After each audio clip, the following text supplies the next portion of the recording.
Hello everyone! Today, I will be teaching you the correct traps that I recommend using in your trap tunnels and how to perk them up. Let's start off with the best, the greatest ceiling trap ever, the ceiling gas trap. This is probably the best trap ever.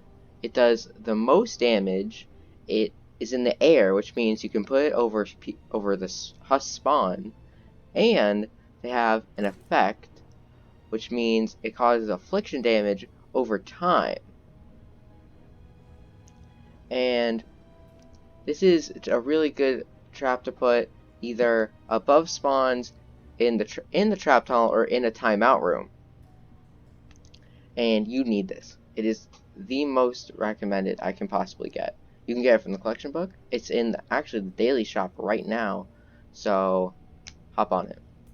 Then we got the broadside. This has 5 cannonballs shooting out, bouncing off, hitting the husks. If you have 2 right up facing each other, that's 10, constantly bouncing off each other, hitting the husk, doing tons and tons of damage all the time. Then we got the retractable floor spikes. Probably the most damage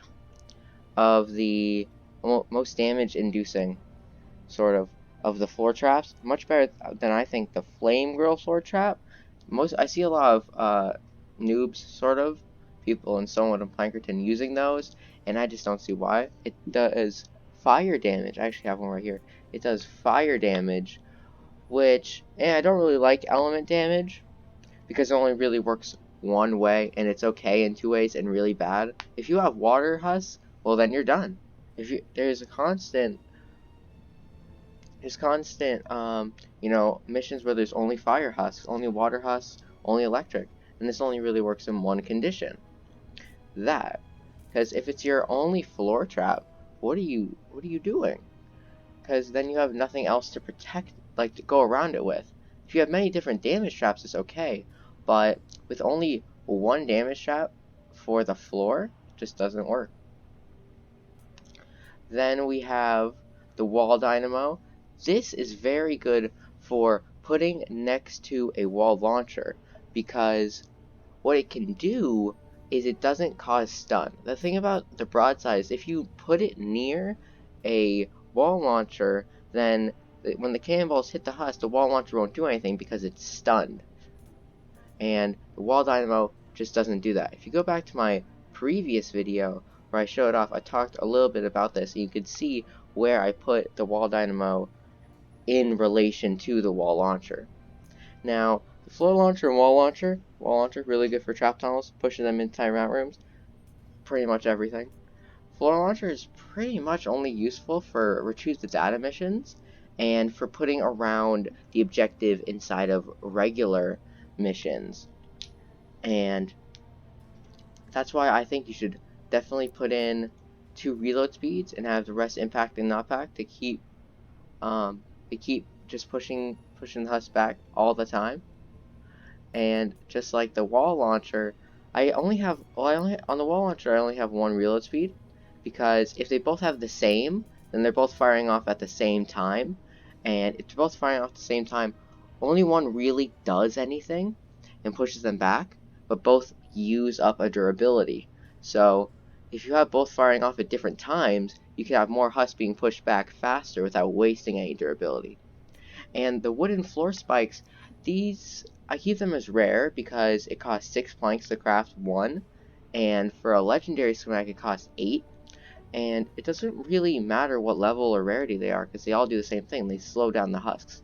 So that's why I just keep it at level 10 rare. And for perking up, all these damage traps should be crit rating, crit damage, durability. That's what I do for all of them, except for this one I added in a little bit of reload speed because reload time on it is already not that good.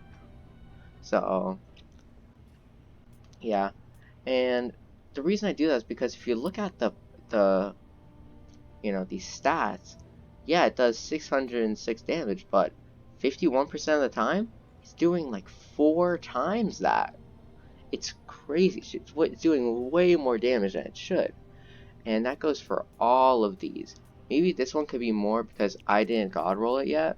I did not make it all legendary perks, but I never really felt the need to, and I'm really running out of that stuff. So that's why 47.5% of the time it does way too much. It does 3 times the amount of damage it should, and that's basically what I think. You gotta trap the husks, put in some broadsides around where they spawn, maybe up top put a couple of ceiling gas traps, then they walk in the tunnel, have more broadsides, have some wall launchers, have some floor spikes on the ground, wall dynamos on the sides. You got yourself an AFK War Games, and a very good mission. So next time I'll be posting about how to perk up your guns, because there's a lot I want to work on for a lot of these guns, and I'll even put down a Storm Shield 1 link so you can see all of my schematics and what all the perks of them are. So that'll be fun, and goodbye for now.